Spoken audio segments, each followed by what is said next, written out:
Now, there's probably some really outdated policies that should be changed.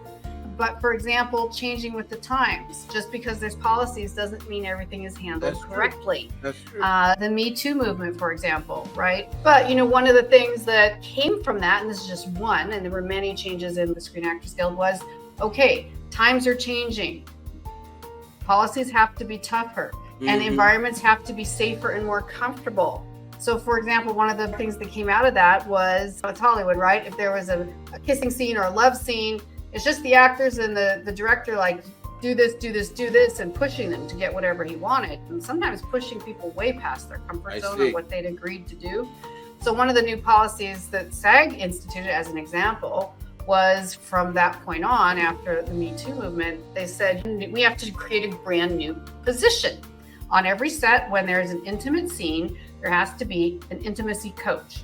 That means someone other than the director, the producer, or anyone else who's wielding power gets to talk to each of the actors involved, make sure they're comfortable, orchestrate it in a way that keeps everyone feeling safe. Welcome to MetaGagement, the HR show that dives deep into the heart of employee engagement and workplace culture.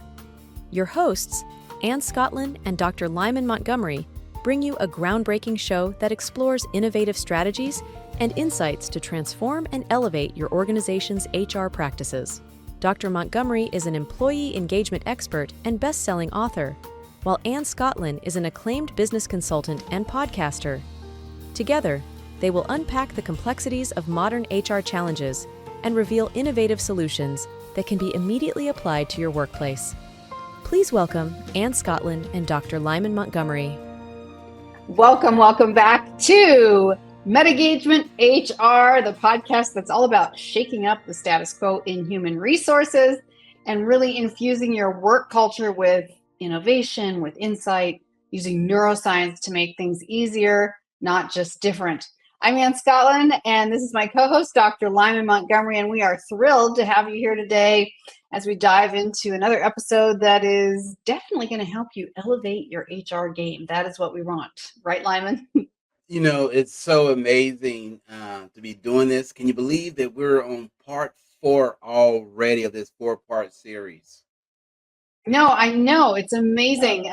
This 4-part series that we've been doing on toxic employees and how to create a better workplace culture that's less toxic, and also to help prevent that beginning in the first place. And this, our last and 4th episode, is about building bridges, not barriers. And this is going to be a lot about feedback culture, right? Isn't it? Yes, a lot of organizations, they make the mistake in saying, you are an employee number, and they're really setting up barriers, or they put, arms of separation. And what you really want to create are these bridges, these stepping stones, so that people feel supported and not feel that they're just a commodity. And so I'm looking forward to this discussion. Yes. And just having people feel like they are important in it, not just, as you said, a commodity, not just tools to be used. Sorry, that could go badly. But one of the main things we want to talk about today is how to create that positive work environment. But before we do, we just want to thank all of you, our listeners and viewers, for joining us here today on MetaGagement-HR, where our purpose is to make the possible probable. So breaking out of old patterns and finding ways to be more resilient and adaptable within HR or in any professional environment, or even any environment, to be fair. We talk a lot about Thanksgiving dinners and other crazy things here on this show. So before we jump in, please do us a favor and like this episode, subscribe if you would please, and drop us a message on the website at metagagement.com. or here in the comments below. We would really love to hear from you. And yes, please give us questions that you have that you would like to hear us answer here. So diving in, creating a positive work environment, Lyman, one of the things that is very important about this is establishing a zero tolerance policy for toxicity. Wow, that's impossible. Tell us a little more. That is so key. When you set very clear, and we've said this in just about every episode, when you establish clearly defined expectations, that's the first part of setting expectation. The second part of that is making sure that there are clearly defined consequences for violating those expectations. Certain behaviors, you need to set a zero tolerance policy, especially toxicity. And what do we mean by that? A zero tolerance. It must be communicated that we value a respectful workplace, so we will not tolerate demeaning someone, calling someone out of their name based on race, sexual orientation, or diversity of thought. If someone has a difference of opinion, we will not tolerate somebody. You know what? You're stupid. You're a jerk. You are an a-hole. We're not going to tolerate that. Every person has a right to be heard and equally to be respected. So that's what we mean. We talk about establishing a zero tolerance policy and also practice for or against, I should say, toxicity. So here's a scenario for you. Well, I'm pulling out of thin air, but actually not real life because I've seen this happen. So I love to play the devil's advocate, right? So we're talking about no toxicity. We're talking about calling it when you see it. If you're in a meeting room or online or in a boardroom, you see if there's toxic behavior happening. Sometimes Yes. you see it if you're passing in the hall. You see other people off to the side. You kind of get the vibe. You feel that something is happening. What about toxicity that's happening between individuals when the individual being abused, for lack of a better Mm-hmm. word, doesn't report it? What are ways we can kind of look for these things because they're worried about repercussions, or perhaps the person abusing them is their boss? These are the things that tend to get swept under the rug. So let's just talk about that for a minute. Yeah, in situations like that, first of all, they are difficult for that very reason that you've outlined. They don't get talked about. They're swept under the rug. The person may fear some type of retribution, retaliation. They may be looked upon as creating a problem. They might feel a sense of rejection from the team. We had a good thing going here. What are you doing? You're upsetting the apple cart, et cetera, et cetera, et cetera. So, what do you do in those situations? In those situations, I've found that there are basically three pathways that a person can take. The first pathway is to reach out to an objective third party. That might be the HR department. Okay. Let's say there isn't an HR department. It might say, you know what? If it's a small, let's say, group organization where the owner is the HR person, is bookkeeping, et cetera, real small type of organization, then what you may have to do is say, you know what, let me reach out to someone that I trust and get their opinion of how I should go about dealing with this to create at least a conversation. Because at some point, you're going to have a conversation with the individual, especially with a small organization. And there is not an internal grievance process. Mhm. All right. And I understand there's a lot of companies where you don't have an HR department or an ombudsman or some type of dotted line connection that you can go to advocate for you, or a union. So that's number one, is trying to find an ally, someone that you can share your concerns with, that can, Mhm. sort of mediate and give you some suggestion. The second That's pathway, yes, Oh, go ahead. the second pathway is to write down exactly what you're feeling and to validate those feelings with an action. For example, I feel stressed, but what am I going to do about feeling stressed? I feel overwhelmed. So what am I going to do? And when you put an action next to that feeling, it gives you further insight rather than just dwelling in your feelings. For example, if I'm feeling overwhelmed because I feel there is an unequal or unfair distribution of work, okay, the action is I may make a comment of saying, hey, we need to look at the amount of work that's being disseminated as an example. And a lot of times you bring awareness to the person, you know what, you're right. You were just so good at handling these types of problems. I was sending all of them to you. The last way that I would say of dealing with these is you have to basically make a determination if this is a good fit for you. And the answer might be no. And that's the reality. Sometimes the right answer is no, this is not a good fit for me. I need to seek employment somewhere else. So, number So I one, think find an ally. Number two, write down your emotions tied to an action. And number three, make the tough decision if this is the right fit for you.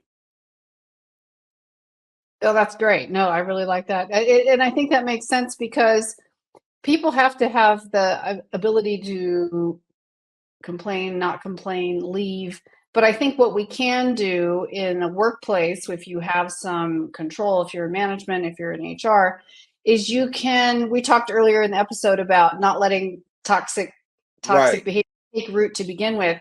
Is the greatest thing that you can do to prevent that is intentional transparency. And I don't just mean transparency in general communication. I mean, every time you get together, even if you make it a joke, it's like, we remember, everybody, we are open, honest, have a little one liner that the company uses that's, no Mhm. toxicity allowed. Let us Yeah. help you, help each other. My door is always open. As you know, we're not going to wait for any problems to start. There's 35 or 3,500 humans in this company, so we know it's going to happen. So let's know exactly what's going to happen in advance. And yeah, Creating a sign that says toxic free zone. And literally I putting know. that on a board, writing it on a board. This is a toxic free zone, you Yeah, I know. see it as like getting the little plastic signs printed Yes, and actually putting them like next to all the exit signs or whatever in the whole building. you know, and um, just have fun. You're right. It yeah. reinforces what you want to communicate and what you expect of your team and of your employees. So what do we do to enforce a policy like this consistently across the organization, though? Zero tolerance policy for this toxic behavior. Yeah. I think you have to communicate it. I think you have to practice it. You have to demonstrate it and you have to live it. It has to become part of your culture. And people have to see that there are consequences, physically see that there are consequences when this policy is violated. Now, it doesn't mean that people necessarily are terminated, but it could be when someone violates that respect, for example, respect. Hey, remember, this is a toxic free zone. We don't allow that type of conversation. So if you're going to address someone, do it respectfully. Don't call people out their name. This is a toxic free zone. Everybody clear with that. That's the way you reinforce it. That's the way you live it. More importantly, don't let them see you as the leader being toxic and talking about someone else using disparaging remarks. So you have to model and demonstrate what you inspect. I always say inspect what you expect. Inspect what you expect, because it's so much about trust. It And as is. we always say, leading by example. But trust is broken not just between you and the other person. They don't know it yet. But when you start, saying unhelpful things about other people in the company, they instantly know. Don't you know, when we're at a big family reunion or anything else, you're like, well, if Aunt Betty is bad mouthing Aunt Yeah. Jennifer, then we got to know that they're also bad mouthing me when I walk away. You got to expect that's coming. And even if people, maybe you feel like you're the inside person. So some toxic leaders do this, right? They Right. make you feel like you're the Right. inside person and that they can confess to you all the other sins of going on in the company and like all the other bad behavior, and they confide in you. But what that really should be doing is sending red flags, unless that's part of your job description to have those Yeah. conversations. That's red Yeah. flags that, you know what? if someone badmouths anyone, they're also going to badmouth you at some point. So you need to just remember that and see what you can do to create a more healthy Right. experience. There's a saying by the great political strategist James Carville from Louisiana, and only Louisiana Cajun can say this. He said, never get in a fight with a skunk, because even if you win, you come out stinking. That's awesome. Yes. Yes. And that's what happens when you are engaging with toxic people. You might win the argument, but boy, that stink is going to blow back on you. It is going to blow back. I was just saved by a hair a couple weeks ago when I went out at 11 o'clock at night to put my dogs in the backyard, and I swung open the door and I looked, and the dogs were behind me. Fortunately, I didn't let them run out in front of me. And there in the middle of the yard, and it's a small area, was this huge skunk with his tail facing me.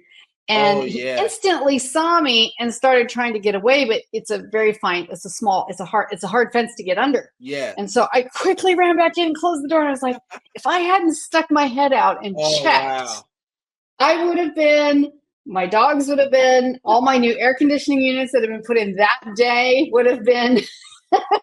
So yes. And I think checking, check for the skunks. Yes. Yes. They're not your friend.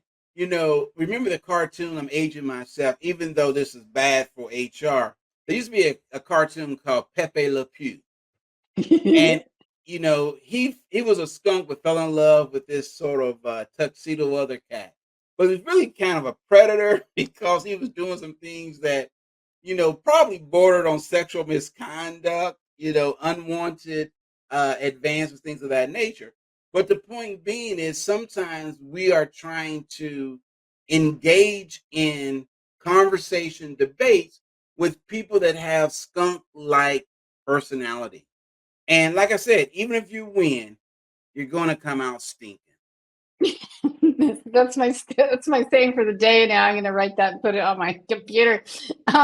So one of the really important things before we go to the break here in a minute or two is reviewing and updating policy regularly, because I think unless we are ensuring relevance, what we're trying to inspire in the community is not going to be effective. If you're using old tools and old rules, it's not necessarily going to apply in the workplace, and a new generation is going to come in and they're going to have found their own ways to be toxic that maybe you don't even recognize.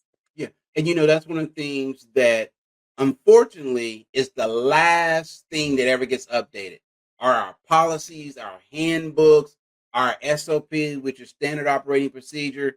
Maybe 20, 30 years ago, some intern from the university needed an internship, and we said, what's the work? Oh, you know what? Your internship is helping us put together our employee handbook. That was 20 years ago. That was 10 years ago. It hasn't been updated since then. And there are some organizations that are literally hundreds of years old, and their policies.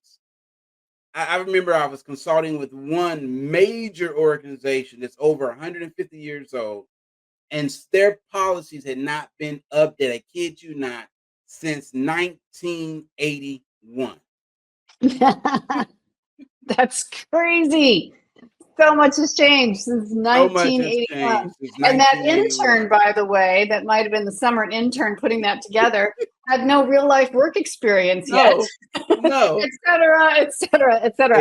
And a lot of companies just took a policy book from a previous employer and just changed the names and put it into practice. And we don't even know how old that one was. Policies really should be updated on an as needed basis. When something changes, laws have changed, regulations have changed, maybe your culture has changed.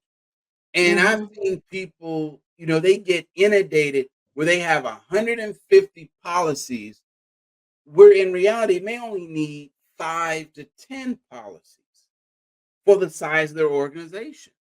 Now, I will say, and we can talk about this when we come back from the break, because I know we're right up against that break. And we could talk about the 5 major types of policies any organization should have.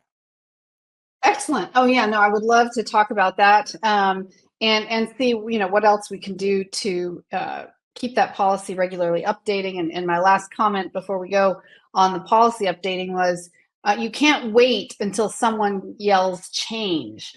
There has to be a policy to review regularly. Yeah. Otherwise, you will miss the changes. And employee feedback is huge in that. Employee involvement in that review process is incredibly valuable.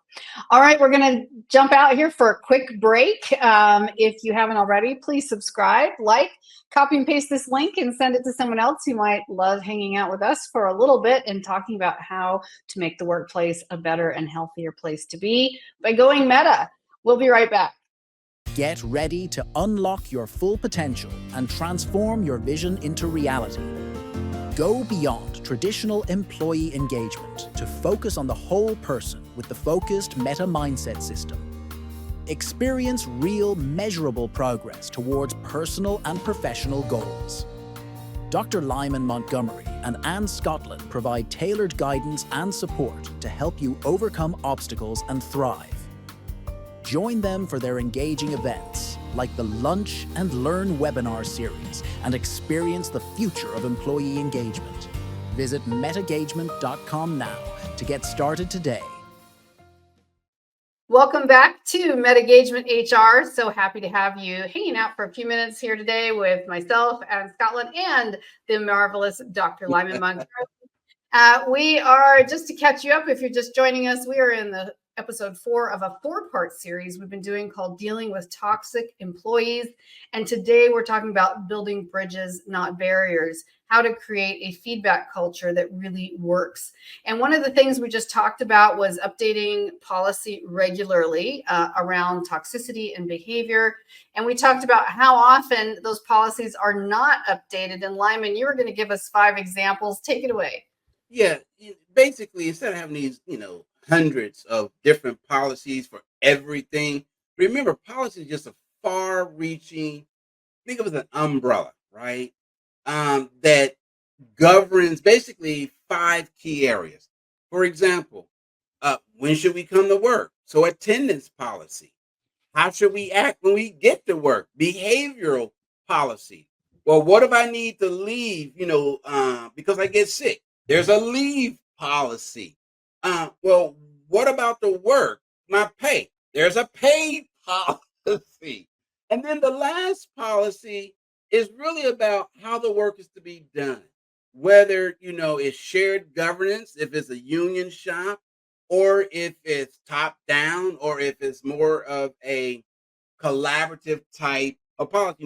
We manage through teams, or we manage through a collaborative effort. So again, those are the 5 basic policies that any organization should have. If you just think about it, how do I get to work? What do I do at work? What happens if I have to leave or have an accident? Oh, pay, that's important, right? So how do we get paid? When do we get paid? So really, those 15, 20, 30 policies are probably unnecessary. They're probably redundant. And again, it's going to be contingent upon the size of the organization. Instead of having all these, 10, 15, 20 policies, like I say, you don't really need 5 policies. Now that's for organizations, going to depend on the size, but really 5 key policies. You spend time in Hollywood, you're members of the Actors Guild, you have your, what is it called? Actors. My SAG card. Thank you, SAG card. I'm sure they have policies. Now how did that work in Hollywood? As far as they give you like an employee handbook, do you get like a policy manual when how does it work in Hollywood? You do technically, and I don't even think they print it anymore. I could be wrong, but it's vast. It is like a law book at this point. But part of that is because they've created policies for every little thing, and as new things crop up, they adapt. Now, there's probably some really outdated policies that should be changed.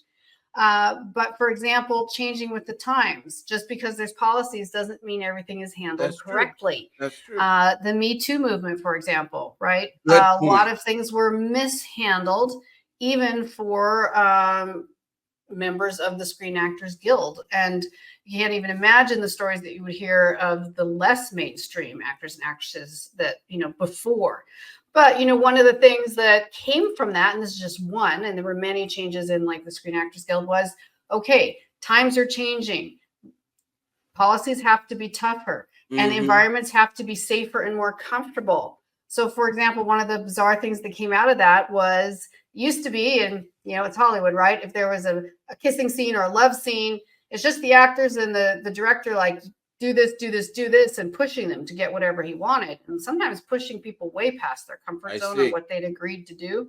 So one of the new policies that SAG instituted, as an example, was from that point on, after the Me Too movement, they said, okay, we have to create a brand new position on every set. When there's an intimate scene, there has to be an intimacy coach. That means someone other than the director, the producer, or anyone else who's wielding power gets to talk to each of the actors involved, make sure they're comfortable, orchestrate it in a way that keeps everyone feeling safe. And I think that's magnificent. So sometimes we react to what's happening with the policy. It probably could have been anticipated earlier if people hadn't been afraid to look into it. Wow. I did not know that, but that makes a lot of sense. We talk about change in policy. Sometimes there's a national movement that you look at and say, wow, you know what? This is a good place for us to review our policy to make sure that we have protections in there so that we can protect the people that we've hired, to make sure that not just physically protect them, but mentally and emotionally protect them as well. Great point. And I think this leads right into continuing that conversation about feedback culture and a toxic-free environment. Part of that is implementing regular feedback sessions. Like, that is a critical element. And here we're talking about building bridges, not barriers. So building bridges means opening up the floor, creating an open communication zone, encouraging feedback. And what are some of the tools and techniques that people find the most helpful? I know sometimes 360-degree feedback, anonymous surveys are things that really help gather honest and constructive feedback, because you can have personal communication feedback, and then you can have, and that may be the answer for someone who was being bullied but didn't want to file a personal complaint. If you have anonymous feedback sources for people to pursue first level help, those things are really good. Yeah. Generally, what I recommend, and you bring up a very good point, and that is, again, I'm going to talk about different sizes of organization, because we know our listeners, you may be with a large organization, you may be with a small mom and pop type organization. So we want to make sure it's relevant to everyone. So let's talk with the small mom and pop. That communication might be a meeting around a family table, okay, where you set the ground and say, listen, I'm not your boss right now. I'm John. I'm your brother. I'm your spouse. How am I doing as your supervisor, as your boss? And just having those conversations and allowing for constructive feedback. And I think if you preface it by saying, listen, I'm open to constructive feedback, but then you also have to make sure that your body language shows that you are open. You can't say, well, I'm open to constructive feedback, and your face is all twisted up and contorted. Boy, I can't speak. Contorted, and you look But that like doesn't sound. You look like you're ready it sounds like the school. Right. Yeah. And those kids in school were always like, right. I'm like, not mad. I'm not causing any trouble. Why are you picking on me? Right. Right.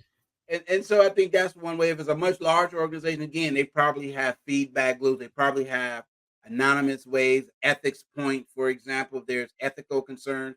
There might be a person, if it's probably have an ombudsman's office that you can share those concerns with. So again, but as long as there is a system in place that allows people to communicate effectively, and those concerns are being addressed, I think it works out great. We normally see problems when that doesn't happen. No, that's always when it starts cropping up. when it hasn't been anticipated or prevented. I think that's one of the really big things. And we were going to ask too about, we had a question come in about what are some examples of rewarding positive behavior and improvements? We'll go to that in just a minute. But, but first of all, as far as creating that open environment, I think this is where we, with our tools and our assessments that we use, Yes. approach things a little differently, which is MetaGagement, not just engagement. So going above, going beyond, and it's that anticipatory culture, the culture that anticipates change, that's watching for change, that creates an environment in the office that may offend some of the good old people in charge. But that is that everyone has an open floor. There's no toxicity allowed, that people can communicate freely, and encouraging that. In fact, requiring free communication without making people too uncomfortable. Yes. But that's where you go meta. That's where it pushes everyone out of their comfort zone, including probably people in the C-suite. And yet it's such an excellent preventative action. We know preventative health and how that is so critical. And the same thing is, if you can prevent this by having an open communication environment, and that's what's really going meta. It's having the courage to open it up in advance of the problems. And we've seen that before in one of our surveys, that people said they usually wait for the problems, right? Yes. And that's the truth of the matter is, most people wait until something happens. No, that's the very nature of HR. It's reactionary. Something happens, then HR gets involved. Imagine, again, going meta, if you could anticipate certain things. It's not difficult to do. Listen, if you see smoke and it's billowing, chances are there's probably going to be a fire. It's not that someone passed gas. and this is why we are looking to build human resources, not HR for human reactions, not human reactions. We want to avoid the negative human reactions anyway. So yes, no, absolutely. If you smell smoke, start looking for the fire, or if you live in the Western United States in the summertime, you watch for smoke and fire even when there isn't smoke and a fire. And that's what I'm talking about, really going meta, because you anticipate the elements, the weather, what's going on in politics, what's going on socially, what's going on in Hollywood, what are the trends, what could cause a fire in your workplace because of your existing DEI makeup.